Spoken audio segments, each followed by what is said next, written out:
Hello guys, welcome to my YouTube channel. কেমন আছো তোমরা?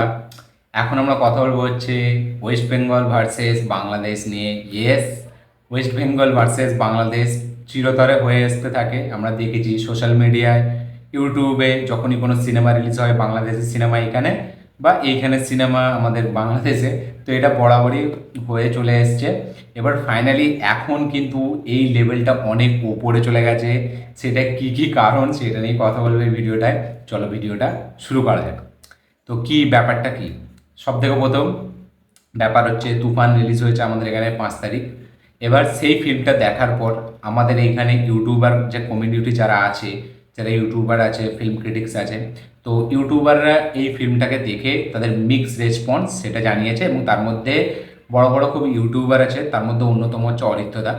তো তারও মিক্স রিভিউ, বাকি যারা আছে রূপম দা, এন্টারটেনিং প্রিন্স, ঠিক আছে, তো বাকি সব কটা যে কটা আছে, মানে শুধু এরা বাদ দিয়ে যারা সাকিব খানের ভিডিও বানায় তারা বাদ দিয়ে বাকি যে কজন আছে যারা মানে ফিল্ম রিভিউ দেয়, তাদের কাছে এই সিনেমাটা একটা মানে বিলো অ্যাভারেজ সিনেমা, একটা কপি সিনেমা তাদের মতে এটা বলছে তারা।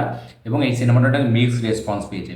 এবং এই সিনেমাটা আমি এখনো দেখিনি, আমি কালকেও বলেছি আমি সিনেমার পরে দেখবো, কিন্তু এখন যা হচ্ছে সেটা নিয়ে কথা বলতেই হবে।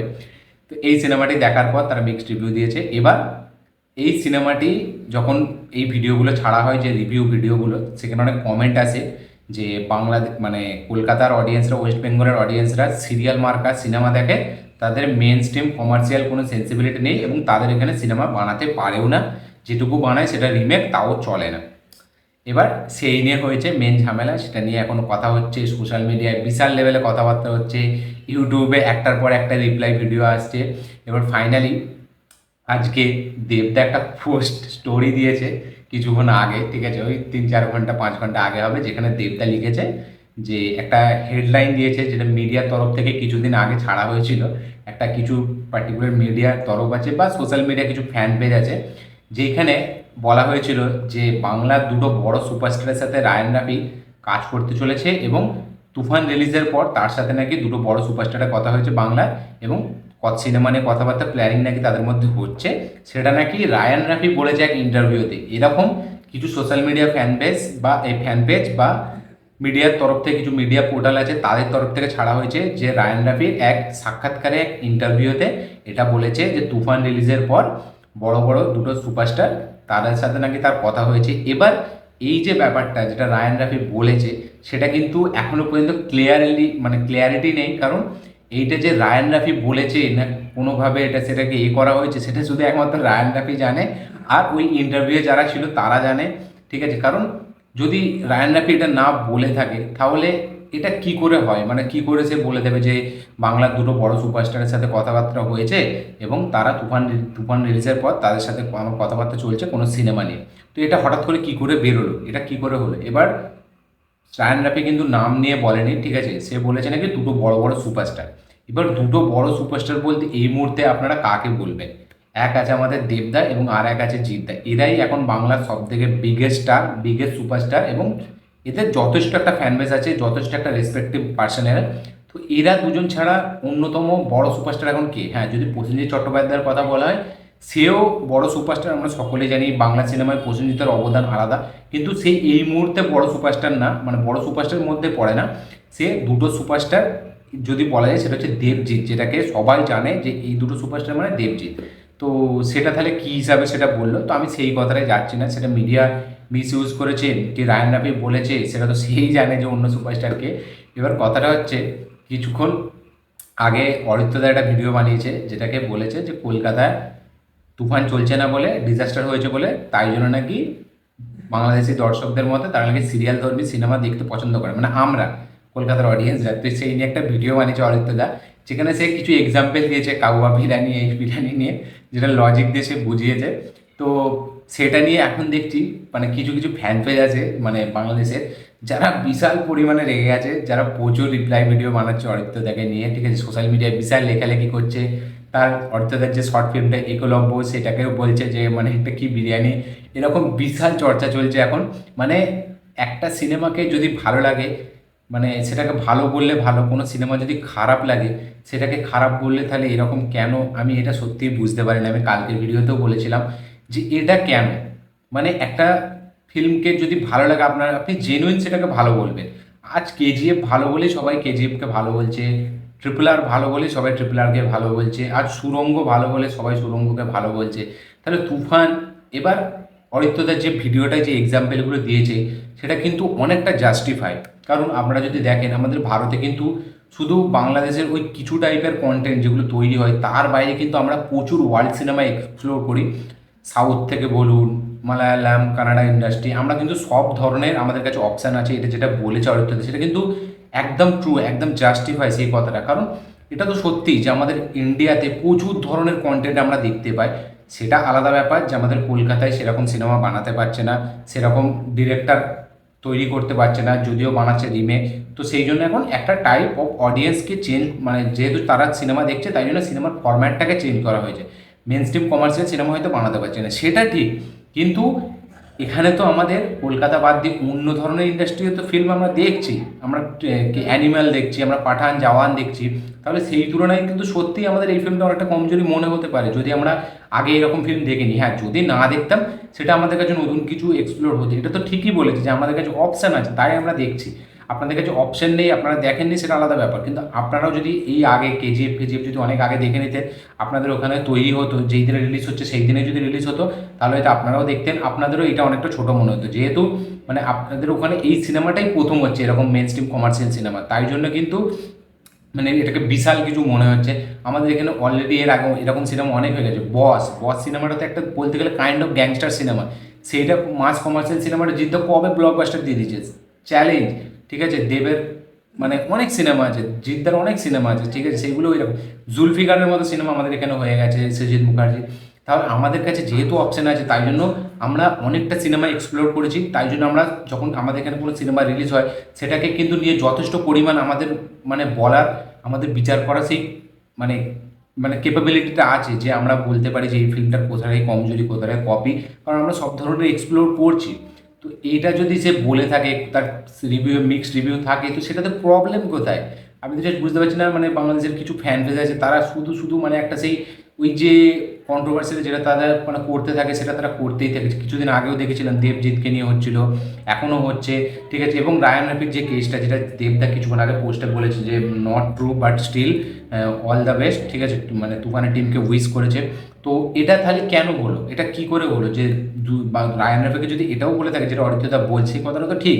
যদি এটাই বলে থাকে যে বড় দুটো সুপারস্টার তিনি নাম নেননি, তাহলে বড় দুটো সুপারস্টার বলতে কে, ইয়াস না বনি, কে? তাহলে সেই নামটা তো বলতে হবে যে এই দুটো সুপারস্টার কে।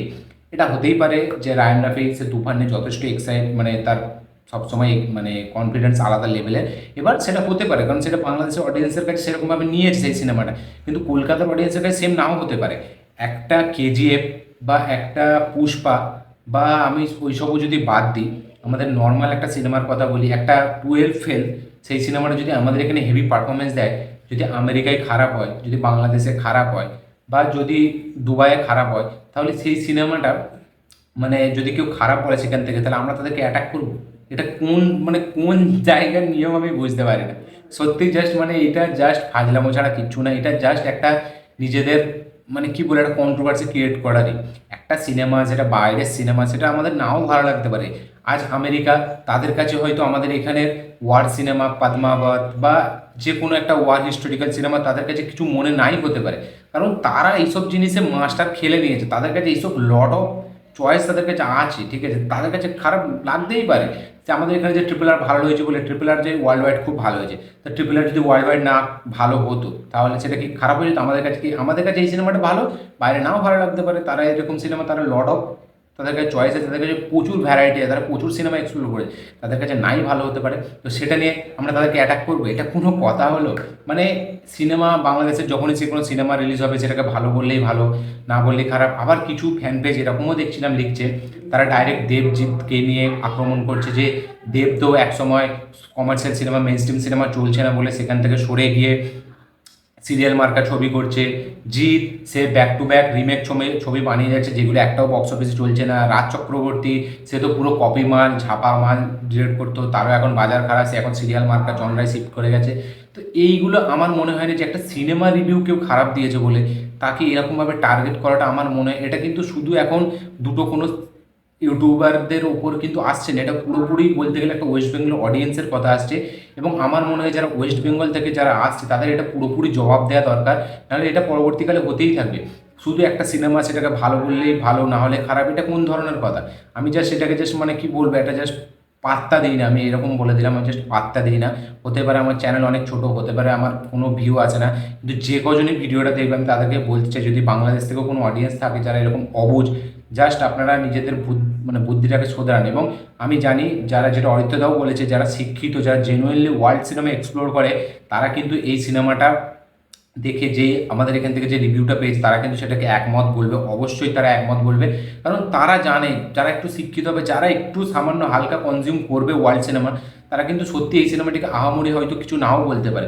এবার এই সিনেমাটা আমি দেখিনি, আমি এখনও বলছি সিনেমাটা দেখিনি আমি, সেটা একটা আলাদা ব্যাপার। যদি আমার দেখে ভালো লাগে আমি ভালোই বলবো, জেনুইনলি সেটা আমি রিভিউ দেবো, এবং সেটা ভালো লাগলে অবশ্যই। কিন্তু তা বলে যদি সেই সিনেমাটি আমার ভালো নাও লাগে, বা যদি অরিত্রদার খারাপ লাগে, রূপমের খারাপ লাগে, এন্টারটেন প্রিন্সের খারাপ লাগে, আমাদের এখানে আর্টিস্টিক সেভেন যে চ্যানেল আছে, ঠিক আছে, তার যদি খারাপ লাগে, বা আরও যারা আছে মানে যারা ছোটো ইউটিউবার বা যাদেরও, তো তাদের যদি খারাপ লাগে, তো সেখানে তাদেরকে টার্গেট করতে হবে কেন? এই সিনেমাটা যদি এখন আমার ভালো লাগে, আমি তাদেরকে টার্গেট করবো? বা এই সিনেমাটা যদি আমার বাংলাদেশের দু তিনজনকে ভালো লাগে, তারা শুধু শুধু আমাকে টার্গেট করবে খারাপ লাগলো বলে? এটা কোনো কথা হলো? মানে আমি জাস্ট মানে কি বলবো, এইগুলো, এই যে ফ্যান বেসগুলো আছে, ফ্যান পেজগুলো, মানে এই সরি সোশ্যাল মিডিয়া পেজগুলো, আমি ফ্যান পেজ বলে যাচ্ছি অনেকক্ষণ দিয়ে, যে পেজগুলো আছে, তারা জাস্ট জঘন্য জঘন্য কাজ করছে, শুধু শুধু একটা কন্ট্রোভার্সি ক্রিয়েট করার চেষ্টা করছে, দেবদাকে জিদ্দাকে নিয়ে ছোটো বড়ো কথা বলছে। মানে ভাই, তোদের ওখানে কন্টেন্ট কী? আমরা যা এখানে কন্টেন্ট দেখি সেটা জাস্ট দু পরিমাণ নয়, সরি আপনারা যারা বাংলাদেশের অডিয়েন্স দেখছেন, মানে যে সেটা বলতে হচ্ছে, এবার আর জাস্ট নেওয়া যাচ্ছে না। মানে আমাদের এখানে সুপারস্টারদেরকে এইভাবে ইনসাল্ট, একটা ইউটিউবার হচ্ছে, সেটাকে সেইখান পর্যন্ত ঠিক ছিল, ঠিক আছে, একলব্য তার কাজ, অরিত্রর কাজ, সেটা হতেই পারে তোমার ভালো লাগেনি, সেটা তুমি নিয়ে ক্রিটিসাইজ করছো, কিন্তু এখানে সুপারস্টারদের নিয়ে কেন তুমি ক্রিটিসাইজ করবে? সেটা নিয়ে তো আমরা রায়ান রাফিকেও ক্রিটিসাইজ করতে পারি, যে সে কেন বললো যে দুটো সুপারস্টার, কই সেটা তো হয়নি, সেটা থেকে কেউ ভিডিও বানায়নি। আজ তোমরা বলছো বলে সেটা অরিত্রদার ভিডিওতে বলছে যে রায়ান রাফিকে একটা কাইন্ড অফ হালকা করে বলছে, পোক করে বলছে, কারণ সেটা বলতে হচ্ছে। কারণ আপনারা একটা ইউটিউবার থেকে একটা ডাইরেক্ট সুপারস্টারের কাছে চলে গেলেন, দেবজিৎ ভাই আমাদের কাছে ইমোশন, সেটাকে আপনারা কী করে এরকম বলতে পারেন যে একটা মানে সিরিয়াল মার্কা ছবি করছে? ভাই, তারা যেরকম লেভেলে সিনেমা দিয়েছে, মানে সেটা বানাতে গেলে মানে কি বলবো, বাংলাদেশে এখন 10 বছর কেটে যাবে। এখন আপনাদের ওইখানের অডিয়েন্সকে আপনাদের ভালো লাগছে, তাই জন্য মানে আপনারা বলছেন যে হেভি হেভি সিনেমা। হাওয়া আমাদের এখান থেকে পজিটিভ রিভিউ পেয়েছে, তো কী হয়েছে, ওয়েব সিরিজ যেগুলো ভালো হয়েছে ভালো বলেছে। এবার যদি খারাপ বলতাম তাহলে হয়তো এতটা চর্চাও হতো না। ভালো বলেছি বলেই তো আপনারা এত লাফাচ্ছেন যে হাওয়া এত ভালো, আপনাদের সবাই ভালো বলছেন, ঠিক আছে। সেখান থেকে ডাইরেক্ট মানে দেবজিৎকে অ্যাটাক করে, এটা আমি জাস্ট খুঁজে পাই না। মানে বাংলাদেশের কী এমন কন্টেন্ট আছে, আমি এবার সত্যি ডাইরেক্ট বলছি, মানে কী এমন কন্টেন্ট আছে? এরকম কন্টেন্ট আমরা যদি নাও দেখি আমাদের কোনো ব্যাপার নেই। আমাদের এখানে যে লেভেলের কন্টেন্ট আমরা দেখি, আমরা এখানে অনেক কন্টেন্ট নিজেদের ইন্ডিয়ার অনেক কন্টেন্ট স্কিপ করে দিই, কারণ আর ভালো লাগে না, যেটা খারাপ লাগে সেটা খারাপ লাগে, সে যে ইন্ডাস্ট্রি থেকে বিলং করুক। তো আমার মনে হয় না এগুলো মানে কোনো জাস্ট সেন্সলেস কথা, জাস্ট ভিত্তিহীন কথাটা, ফাজলামো একটা, মানে বেকার একটা জিনিস। এই যে মানে পেজগুলো আছে সোশ্যাল মিডিয়ায়, জাস্ট একটা জঘন্য, মানে যে কাজগুলো করছে সেগুলো জাস্ট মানে বেকার বেকার বেকার। সিনেমা ভালো হলে অবশ্যই সিনেমা ভালো, যদি খারাপ হয় খারাপ, আরে ভাই খারাপ লেগেছে তো খারাপ লেগেছে না, ভালো লাগলে ভালো, যারা ভালো বলবে ভালো। মানে ভালো বলেছেই বলে আমাদের এখানে অনেক চ্যানেল আছে যারা দেখি শাকিব খানকে নিয়ে ভিডিও বানায়, তো তারাই ভালো, তাই তো? খারাপ সিনেমা হলো তারা ভালো বলতে হবে, তবেই তারা ভালো, এখানে খারাপ সিনেমা হলে খারাপ সিনেমা বলা যাবে না। ভাই কোন লজিক এটা? মানে জাস্ট জঘন্য এই ফ্যান পেজগুলো, মানে কি বলবো, আমি জাস্ট কিছু বলার নেই। এরা জাস্ট মানে এদের কোনো কাজকর্ম নেই, মাথায় কোনো বুদ্ধি নেই। প্রথম কথা, সিনেমার ব্যাপারে কিছু জানে না, কোনো মানে নলেজ নেই, ওয়ার্ল্ড সিনেমা তো কনজিউম করেই না। মানে এই যে কাওয়া বিরিয়ানি এক্সাম্পলটা দিয়েছে, আমার মনে হয় এবার কোথাও না কোথাও ঠিকই এক্সাম্পল দিয়েছে, সে কিছু করার নেই অরিত্রদার, যার কারণে এটা সে দিয়েছে। আমি বলবো বেশ করেছে, আমি সিনেমাটি জাস্ট দেখি, যদি আমার এই সিনেমা, আমি এখনও বলছি যদি সিনেমাটি ভালো লাগে আমি এখনও ভালো বলবো, কিন্তু যদি খারাপ লাগে আমি কিন্তু সেইটা বলবো। আমি সত্যি বলছি, খারাপ লাগলে আমি সিনেমাটি, এই যে যারা এত বড় বড় বাতেলা মারছে না, এই দেবজিৎটাকে নিয়ে, রাজ চক্রবর্তীকে নিয়ে, আমাদের আমাদের এখানকার অডিয়েন্স নিয়ে, যে তারা সিরিয়াল মার্কা দেখতে পছন্দ করে, তারা সিরিয়াল মার্কা তো যেটা এক্সপ্লোর করেছে, তোমরা সেটা এক্সপ্লোর করোনি ভাই, ঠিক আছে, বলে লাভ নেই। শাকিব খানকে আমাদেরও ভালো লাগে, আমারও কিছু কিছু সিনেমা তার ভালো লাগে। আমি কোনোদিনও এরকম করিনি যে আমি শাকিব খানের নিয়ে আমি 2 3 4টে 6টা 10টা মনে করলে আমি ভিডিও বানাতে পারি। আমি যে আপডেট পাই সেটা অনেক, তাতে 2 3টে শাকিব খানের ভিডিও দিনে বানানো কোনো ব্যাপার নয় ভাই, আমার রিচ দরকার নেই। আমার যেটা জেনুইন লাগে, আমি সিনেমার ব্যাপারে যথেষ্ট অনেস্ট কাজ করি, যেটা ভালো লাগে 2 3 মাস 4 মাস হবে ইউটিউব স্টার্ট করেছি, যেটা ভালো লাগে যেটা করে সেটাই আমি বলেছি। আমার হয়তো খুব একটা নলেজ নেই অরিত্রদার মতো বা রূপমের মতো, কিন্তু ভাই যেটুকু আছে 12 বছর বয়স থেকে সিনেমা নিয়ে ঘাঁটাঘাঁটি করছি, যথেষ্ট পরিমাণে নলেজ আছে, কোন সিনেমাটা ভালো কোনটা খারাপ সেটাকে চিনতে পারি। তো জাস্ট আমি বলবো এই যে যারা এই সোশ্যাল মিডিয়া পেজগুলো এরকম টার্গেট করছে, টার্গেট করা বন্ধ করুন। সিনেমা খারাপ হলে জাস্ট রোস্ট করে ধুয়ে দেবো, সত্যি এখনও বলছি, যদি সিনেমা খারাপ বেরোয় রোস্ট করে ধুয়ে দেবো, যদি ভালো বেরোয় ভালো বলবো। কিন্তু এই যে টার্গেট করা এগুলোকে বন্ধ করুন। আর যারা আমাদের কলকাতায় থেকে শাকিব খানকে বিশাল বাউ বাউ করছো না, তারা দেখো যে দেবজিৎকে নিয়ে কীরকমভাবে ছোটো করছে। তোমাদের কাছে হয়তো শুধু টাকাটাই ব্যাপার, মানে জাস্ট এগুলো কেন হয়, কিসের জন্য হয় আমি জানি না, মানে পুরো বেকার বেকার বেকার। এদেরকে জাস্ট সেম সেম সেম, এই যারা ফ্যান পেজ আছে, এই বা সরি সোশ্যাল মিডিয়া পেজ আছে, বা এই যারা আমাদের এখানে ইউটিউবার যারা সাকিব খানের ভিডিও বানাচ্ছে, তারা এইসব নিয়ে কেন কথা বলছে না আমি বুঝতে পারি না। জাস্ট আমাদের এখানে থেকে আমাদের এখানে লোককে ছোটো করা, সেটা নিয়ে কোনো কথা বলছে না। Just shame on you guys, and shame on you এই যে সোশ্যাল মিডিয়া পেজগুলো, ঠিক আছে, এবং বাংলাদেশের অডিয়েন্স যারা এই ভিডিওগুলো দেখবেন তারা জাস্ট এই পেজগুলোকে মানে জাস্ট ফলো করা বন্ধ করে দিন আপনারা, এবং তাদেরকে ডাইরেক্ট কমেন্ট করুন যে ভাই তোরা কী করছিস। একটা ইউটিউব থেকে সেটাকে আপনারা এত বড় সুপারস্টারদের কাছে নিয়ে চলে যাচ্ছেন, এবং একটা সিনেমা ভালো খারাপ লাগতেই পারে। আমাদের এখানে কলকাতায় কিছু আর্টিস্টকে তুফান ভালো লাগছে, তো তারা যদি ইউটিউব করতো, তারা ভালো বললে মানে তারা ভালো, তাই তো? তারা ইউটিউব করে না, জানতে পারছেন না আপনারা, তাই জন্য খারাপ। মানে এই তাই জন্য মানে সেটা নিয়ে কথা হয় না, না সেটা নিয়েও তো কথা হতো। যদি 36টা লোক ইউটিউব করতো তাহলে হয়তো সেখানে ভালো বললে খুব ভালো হতো। মানে কি এগুলো কোনো মানে লজিক তো কোনো নেই কথাগুলো, জাস্ট জঘন্য। এরা সেম সেম সেম পুরো বেকার এরা। এরকমভাবে টার্গেট করাটা মানে জাস্ট ধুয়ে দেওয়া দরকার। এতে অরিত্রদাকে জাস্ট মানে হ্যাটস অফ যে তুমি এরকম একটা জবাব দিয়েছো, আরও 2-3টেও ভিডিও বানাও, ঠিক আছে, আমিও তার উপরে রিপ্লাই ভিডিও বানাবো। মানে ধুয়ে দেওয়া দরকার এইসব জিনিসগুলোকে। তো আমি এখানে কিন্তু কোনো বাংলাদেশের অডিয়েন্স বা সাকিব খান বা রায়ান রাফিকে নিয়ে আমি কিন্তু কোনো মন্তব্য আমার এখানে নেই। তাদের আমি আপনারা চাইলে আমার তুফানের ট্রেলার টিজার দেখতে পারেন, রিভিউ সুরঙ্গ ফিল্ম দেখতে পারেন। আপনার সুরঙ্গ আমার রিভিউ নেই, কিন্তু সুরঙ্গ নিয়ে আমি কথা বলেছি। সাকিব খান বা রায়ান রাফি যে কটা আমার ভিডিও আছে আপনারা চাইলে গিয়ে দেখতে পারেন। আমি যথেষ্ট তাদেরকে রেসপেক্ট করি। আমার মনে হয় সাকিব খানের যে স্টারডাম বাংলাদেশে আছে, সেটা একটা দেশে গোটা দেশকে চালানো, সেটা আমার মনে হয় না পুরো এশিয়াতে হয়তো খুব কম লোক আছে যার একটা এরকম বাংলা থেকে বিলং করে তার যে সুপারস্টার, তার যে স্টারডাম, সেটা খুবই কম জনের হয়। রায়ান রাফি তার যে ভিশন, তার যে ডিরেকশন, সেটা একটা বাংলার ডিরেক্টরের ক্ষেত্রে অন্য লেভেলের। আমার কখনোই তাদেরকে ছোটো মনে হয়নি। এবং এই যে কথাটা যে রায়ান রাফি যেটা বলেছে দুটো সুপারস্টার নিয়ে, সেটা আমি যে সেটাকে কিছু মনে করি না। সেটা হতেই পারে, সেটা কেউ বানিয়ে বলছে, বা যদিও বলে থাকে সে ভালো করেছে না। একটা সে হয়তো কথাবার্তা চলবে কিছুদিন পর, এটা দেখে সোশ্যাল মিডিয়ায় কথাবার্তা হবে, সেটা ঠিক আছে, সেটা নিয়ে আমার কোনো মতামত নেই, ঠিক আছে। কিন্তু যদি এরকম কথা ওঠে, সেখানে তো এরকম 5 লোক বলবে অরিত্র দাস কেন বলছে যে রায়ান রাফিকে তো মনে করলে আমরা বলতে পারি সে কেন এই ঢপটা মারলো, কারণ তাকে টার্গেট করা হচ্ছে বলে সে বলছে। তো এগুলো জাস্ট বন্ধ করা হোক, এবং যেটা ভালো সিনেমা সেটা ভালো হবে, যেটা খারাপ সিনেমা সেটা খারাপ রিভিউ আসবে। আপনাদের যা করার করে নিন, আপনারা যদি টার্গেট করতে থাকেন আমরাও ভিডিও বানাতে থাকবো। আলটিমেট এটার কোনো হাল বেরোবে না, এবং আপনাদের কন্টেন্ট এখানে রিলিজ হলে বেশি দিন চলবেও না আমরা জানি, ঠিক আছে, এর আগে আমরা এক্সাম্পল দেখেছি। কিন্তু আপনারা যদি মনে করেন যে এইসব করে মানে আপনাদের বিশাল ব্যাপার, কোনোদিন না। দেবজিতের কাছে ধারে কাছেও আসার চেষ্টা করবেন না। তাদের যে স্টারডম, তাদের যে যেরকম সিনেমা উপহার দিয়েছে বাংলা ইন্ডাস্ট্রিকে, সেটা বিগত 20-30 মানে বছর পরেও, হয়তো 100 বছর পরেও সেটাকেও দিতে পারবে না। তো এইসব টপিক, সেন্সলেস টপিক, লজিকহীন টপিক, ঠিক আছে, এগুলো থেকে বন্ধ করুন। তো গাইজ, যারা এই ভিডিওটা দেখছো বাংলাদেশ থেকেও বা আমাদের ইন্ডিয়া থেকে, আপনাদের কি মতামত এই বক্তব্যটা নিয়ে, এই ভিডিওটা নিয়ে অবশ্যই কমেন্টে জানিও। এবং কারা কারা মানে অরিত্রদাকে সাপোর্ট করছো এই ভিডিওটার জন্য, সেটা অবশ্যই কমেন্টে লিখো। আমার এই ভিডিওটি ভালো লাগে থাকলে লাইক শেয়ার কমেন্ট করে দিও। চ্যানেলটি নতুন হলে চ্যানেলটিকে সাবস্ক্রাইব করো, বেল আইকনটি প্রেস করতে ভুলবেন না। দেখা হচ্ছে পরের ভিডিওতে, ততক্ষণের জন্য বাই।